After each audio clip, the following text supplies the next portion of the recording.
আপনারা 5 ওয়াক্ত যারা নামাজ পড়েন তারা এই যে এখন শীতের রজনী আসতেছে, আপনারা অনেকেই অজু করবেন না?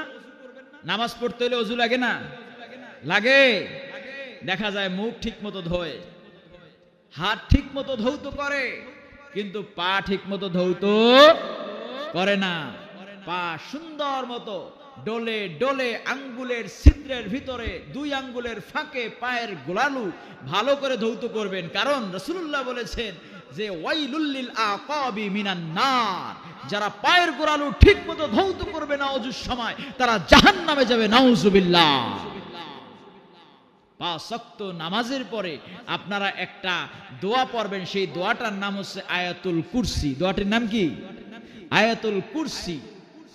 এই আয়াতুল কুরসির ফজিলাত বর্ণনা করেছেন মিস্টার ইবলিস। কে করছেন? বলেন না আল্লাহু আকবার। শয়তান বর্ণনা করছে একটা দোয়ার ফজিলাত, সিগনিফিকেন্স, তাৎপর্য কি। 5 ওয়াক্ত নামাজ আপনারা পড়বেন, পড়ার পরে যে দোয়াটা করবেন, দোয়াটা পড়বেন, সেটা হচ্ছে আল্লাহু লা ইলাহা ইল্লা হুয়াল হাইয়ুল কাইয়্যুম মান ক্বারাআল কুরসি ফি দুবুরি কুল্লি সালাতিল মাকতুবাতি লাম ইয়ামনাহু মিন দুখুলিল জান্নাতি ইল্লাল মাউত।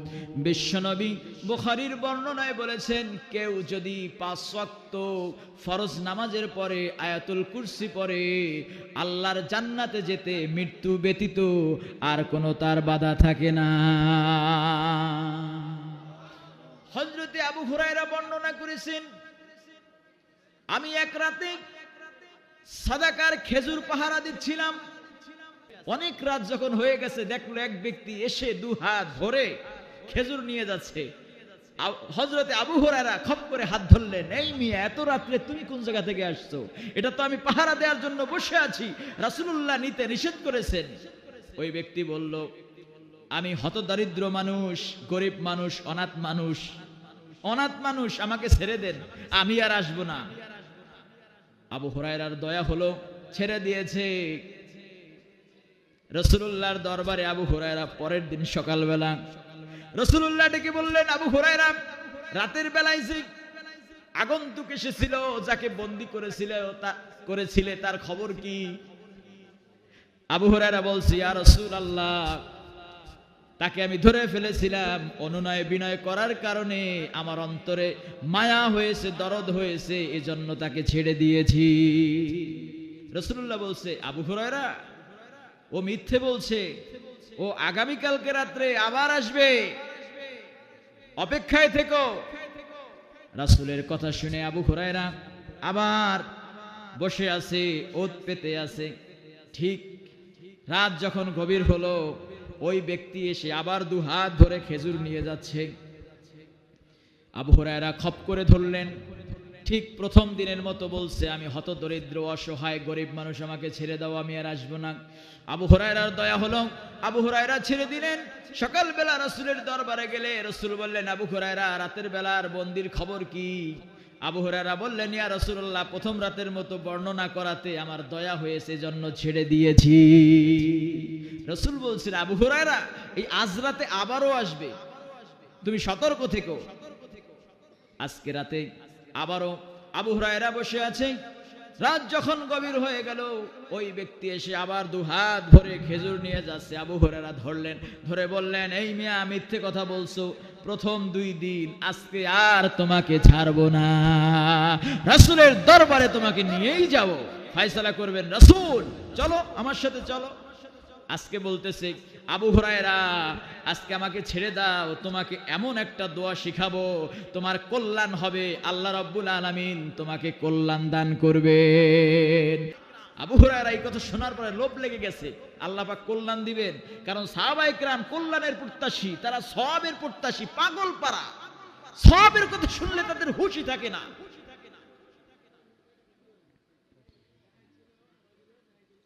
আবু হুরায়রা বলছে, কি সেই কথা, তাড়াতাড়ি বলো।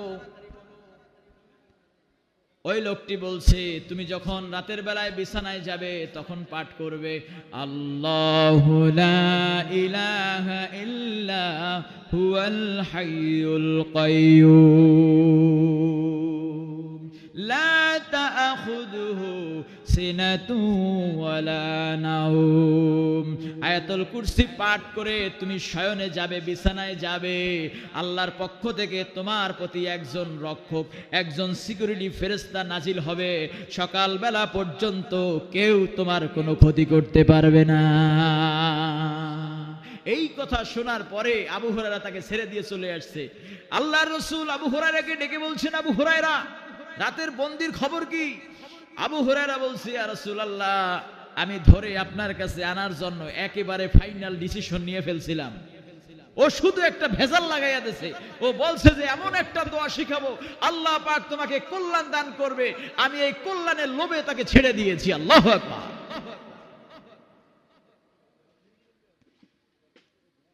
রাসূলুল্লাহ বলছেন, আবু হুরায়রা, সেই কথাগুলো কি একটু বলো।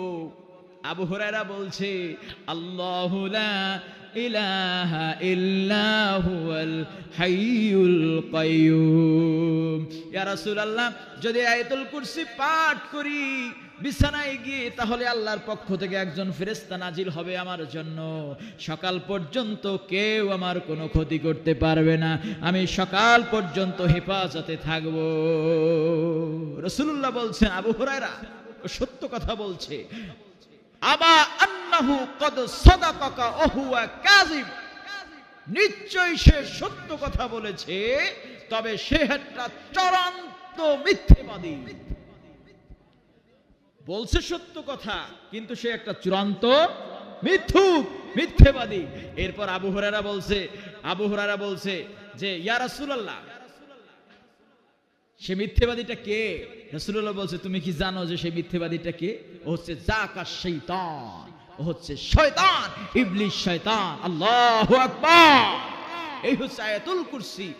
5 ওয়াক্ত নামাজের পর আপনারা পড়বেন এবং শয়ন করতে গিয়ে এই দোয়াটা আপনারা পড়বেন। আর যারা এই দোয়াটা শেখেন নাই তারা শিখে নেবেন, শেখার চেষ্টা করবেন। ঠিক আছে? সকলেই শেখার চেষ্টা করবেন। এজন্য নামাজের পরে অনেক সময় আপনারা কি করেন, সালাম ফিরানোর সঙ্গে সঙ্গে আল্লাহুম্মা আমিন হাত মুছে সবাই উঠে যান। অনেক সময় ইমাম সাহেব কি বলে, ইমাম সাহেব নিজেও জানে না। জানেন ইমামরা দোয়া করে কি? আল্লাহুম্মা আমিন আসসালাতু ওয়াসসালামু আলা সাইয়্যিদুল মুরসালিন আমিন। এটা তো কোনো দোয়া না। এটা কি দোয়া? এটা রাসূলের জন্য খাস দোয়া। এটা কি আপনার আমার জন্য দোয়া? দোয়া না, মুখ মুছা দেয়। এজন্য সালাম ফিরানোর পরে 33 বার সুবহানাল্লাহ, 33 বার আলহামদুলিল্লাহ, 34 বার আল্লাহু আকবার বলবেন। আর অনেক দোয়া আছে, অনেক দোয়া আছে। দুরূদ পড়বেন, তাহলে আপনার গুনাহ মাফ করে দিবেন কে? আপনি হতে পারেন মুস্তাজাবুদ দাওয়া। আপনি যদি সর্বক্ষণিক ইস্তিগফার করেন, তাহলে আপনি হতে পারেন মুস্তাজাবুদ দাওয়া। ইমাম আহমদ বিন হাম্বলের নাম শুনেছেন না? সবাই শুনেছেন? জগৎ বিখ্যাত হাদিস প্রণেতা, মুসনাদে আহমদ ইবনে হাম্বল, মুসনাদে আহমদের প্রণেতা। 40,000 হাদিস সংকলন করেছেন। এই ব্যক্তি একদিন শীতের রাতে তিনি বেরিয়েছেন ঘর থেকে হাদিস কানেকশনের জন্য। তিনি চলে গেছেন একটা মসজিদে। মসজিদে যাওয়ার পরে তিনি মাগরিবের নামাজ পড়লেন, এশার নামাজ পড়লেন। মাগরিব এবং এশার সালাত আদায় করে তিনি চিন্তা করলেন, বাহিরে প্রচন্ড কনকনে ঠান্ডা, এই ঠান্ডায় বের হব, তার থেকে এখানে হাদিস পাঠ করতে করতে রাতটা কাটাইয়া দেই। কিছুক্ষণের মধ্যে একজন লোক এসে বলছে যে মসজিদে থাকা যাবে না, মসজিদে থাকার নিয়ম নাই, আপনি বের হয়ে যান। কারণ ওই লোকটা জানে না ইনি হচ্ছেন মুহাদ্দিসুদ দাহার, জগৎ বিখ্যাত হাদিস শাস্ত্রবিদ, হাদিস সংকলক। তিনি নাসরবান্দা। দেখবেন যারা নামি দামি মানুষ তারা সহজে নিজের পরিচয় দিতে চায় না। ছোট মানুষদের হেয়ালিপানা দেখে তারা চুপ করে থাকে, সামনে উশৃঙ্খল বিশৃঙ্খল করে, তারপরে কিছু বলে না, চুপচাপ করে চলে আসে। আহমদ বিন হাম্বল তার ঘটিবাটি লয়া তার সেই পাণ্ডুলিপি নিয়ে তিনি বের হয়ে গেলেন, হাঁটতে হাঁটতে চলে গেলেন একটা বাজারে। বাজারে গিয়ে দেখলেন একটা চুলো জ্বলছে, চুলোর পাশে একজন যুবক রুটি বানাচ্ছে। শাবুন খাব্বাস, একজন রুটি বিক্রেতা যুবক রুটি বেলতেছে আর রুটি ওই তাওয়ার উপরে দিচ্ছে আর বলতেছে আস্তাগফিরুল্লাহ আস্তাগফিরুল্লাহ আস্তাগফিরুল্লাহ। আহমদ বিন হাম্বল বলছে যে বাবা, আমি শেখ মানুষ, আমি বয়স্ক মানুষ, আমি সমস্যায় পড়ে আমি এখন তোমার এখানে এসেছি, তোমার আগুনের পাশে বসে আমি একটু আগুন পোহায়া রাতটাকে আমি একটু কাটাতে পারি, তুমি কি আমাকে একটু সুযোগ করে দিবে? যুবক বলছে যে আপনি শায়েক মানুষ, বয়স্ক মানুষ, আমার চুলার পাশে বসে আপনি যদি এখানে রাতটা কাটাইয়া দেন আমার কোনো ক্ষতি হবে না। ইমাম আহমদ বিন হাম্বল পাশে বসে লক্ষ্য করতেছিলেন ওই যুবক রুটি বানায় আর তাওয়ার উপরে দেয় আর বলে আস্তাগফিরুল্লাহ। কিছুক্ষণ পর ওই শায়েখ আহমদ বিন হাম্বল আর তিনি ধৈর্য ধারণ করে থাকতে পারলেন না। তিনি জিজ্ঞেস করলেন, ও যুবক, তুমি আস্তে আস্তে কি পাঠ করছো আমাকে একটু বলো। যুবক বলছে যে আমি আস্তাগফিরুল্লাহ পাঠ করছি। অবাক হয়ে হযরতে আহমদ বিন হাম্বল বলছে, তুমি কতদিন ধরে এই ইস্তিগফার পাঠ করতেছো? যুবক বলছে, আমি আজ নয়, কাল নয়, এক সপ্তাহ নয়, আমি দিনের পর দিন কন্টিনিউয়াসলি আমি এই আমলটা সদা সর্বদা করে থাকি। আহমদ বিন হাম্বল বলছে, যুবক, এই ইবাদত করে কি পেয়েছো আমাকে একটু খুলে বলো। ওই যুবক যে কথাটা বললেন, কথাটা শুনে আহমদ বিন হাম্বলের চোখ ছানা বড়া হয়ে গেছে। যুবক বললেন, এই ইস্তিগফারের কারণে আমি মুস্তাজাবুদ দাওয়া হয়ে গেছি। ইমাম আহমদ বিন হাম্বল বলছে, আনতা মুস্তাজাবুদ দা, তুমি মুস্তাজাবুদ দা, রুটি বিক্রেতা, রুটি বানাচ্ছো আর তুমি মুস্তাজাবুদ দা। মুস্তাজাবুদ দা মানে হচ্ছে যে দোয়া করে সেই দোয়াই কবুল হয়ে যায়। আল্লাহু আকবার। যুবক বলছে, হ্যাঁ আমি মুস্তাজাবুদ দাওয়া। এই জীবনে আমার প্রয়োজনে, অন্যের প্রয়োজনে, সমাজের প্রয়োজনে যত আমি দোয়া করেছি আমার একটা দোয়াও বিফলে যায় নাই। শুধু একটা দোয়া আমার বাকি রয়ে গেছে, একটা দোয়া এখন পর্যন্ত কবুল হয় নাই। ইমাম আহমদ বিন হাম্বল জানতে চাইলেন, সেই দোয়াটা কি? বলো বলো।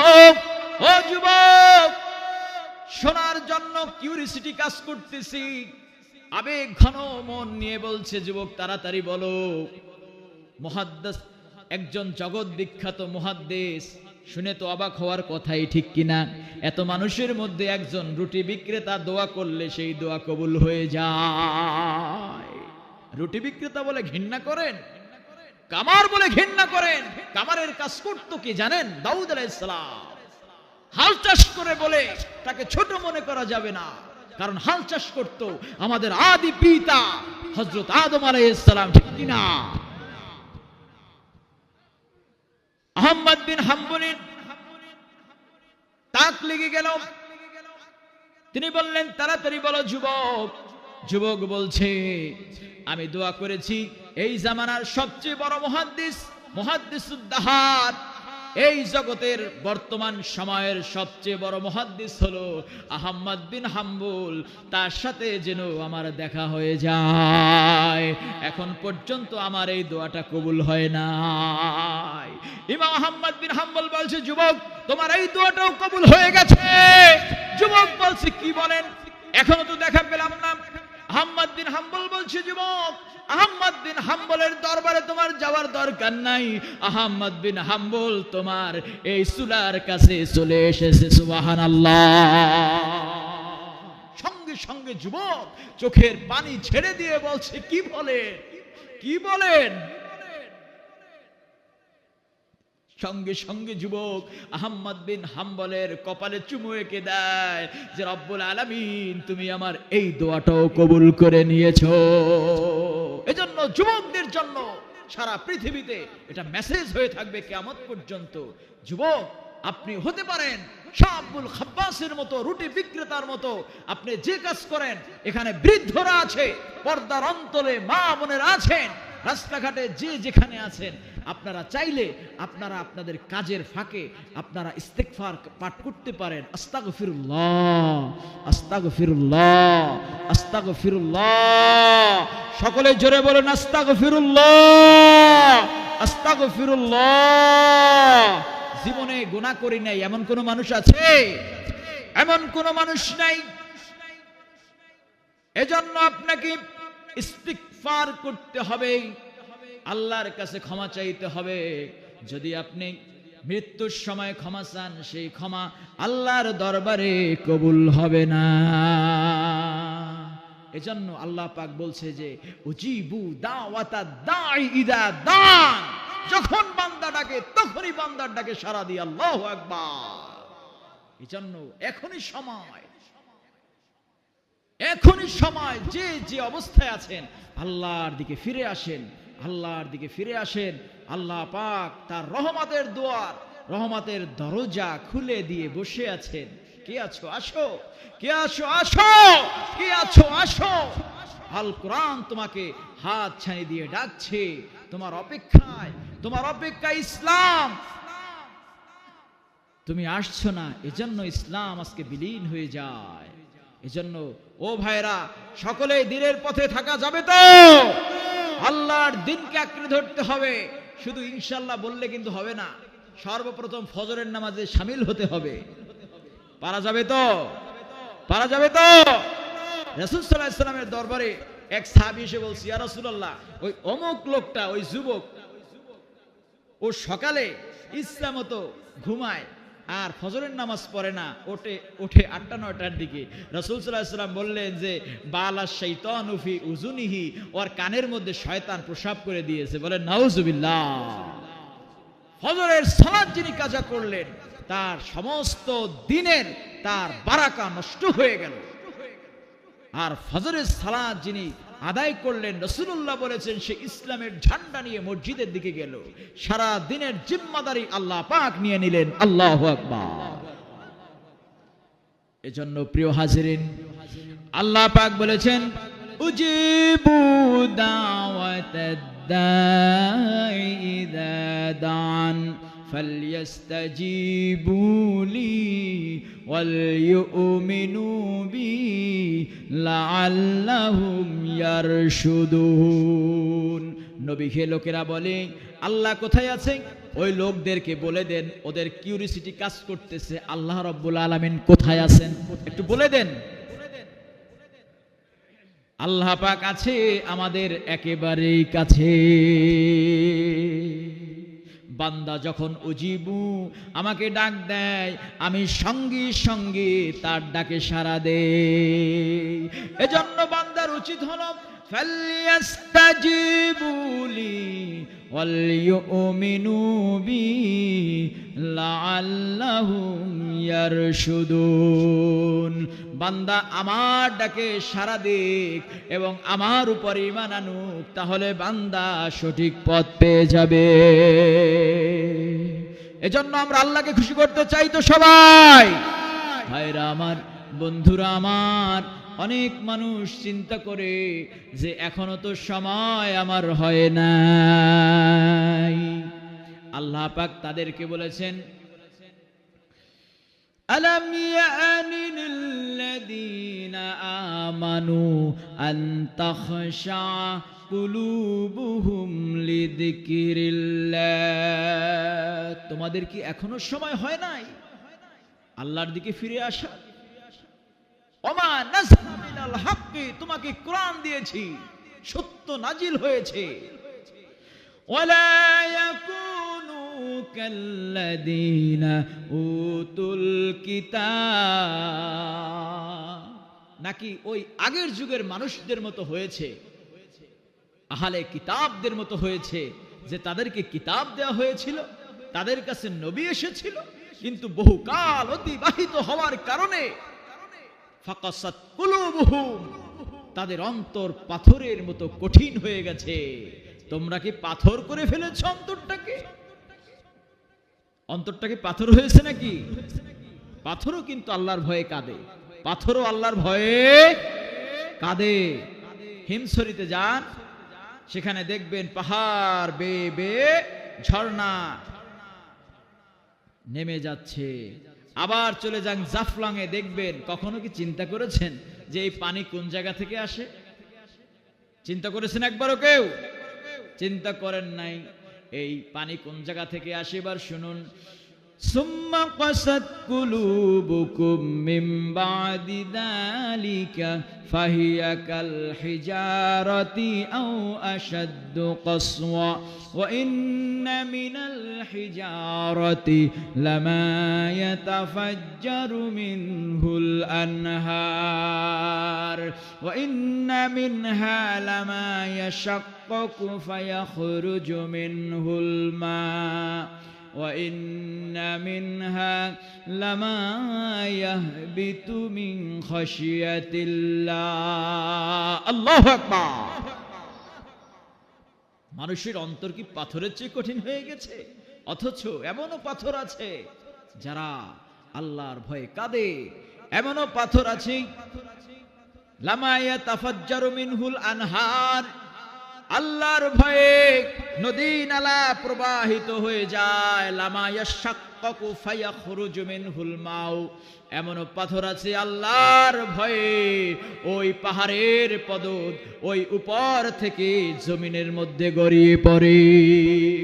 এমনও পাথর আছে আল্লাহর ভয়ে নদী নালা প্রবাহিত হয়ে যায়। ও দুনিয়ার মানুষ, তোমাদের কি হলো? আল্লাহর ভয়ে কেন তোমাদের চোখ থেকে অশ্রু ঝরে না? তোমরা কি পাথরের চেয়ে কঠিন হয়ে গেছো? আমরা কি পাথরের চেয়ে কঠিন? তাহলে কি জান্নাত পাওয়া যাবে? বলেন, জান্নাত পাওয়া যাবে? তিন প্রকারের মানুষ কিয়ামতের ময়দানে জাহান্নাম দেখবেই না। তিন প্রকারের মানুষ কিয়ামতের ময়দানে জাহান্নাম দেখবেই না। কয় প্রকার? তিন প্রকার।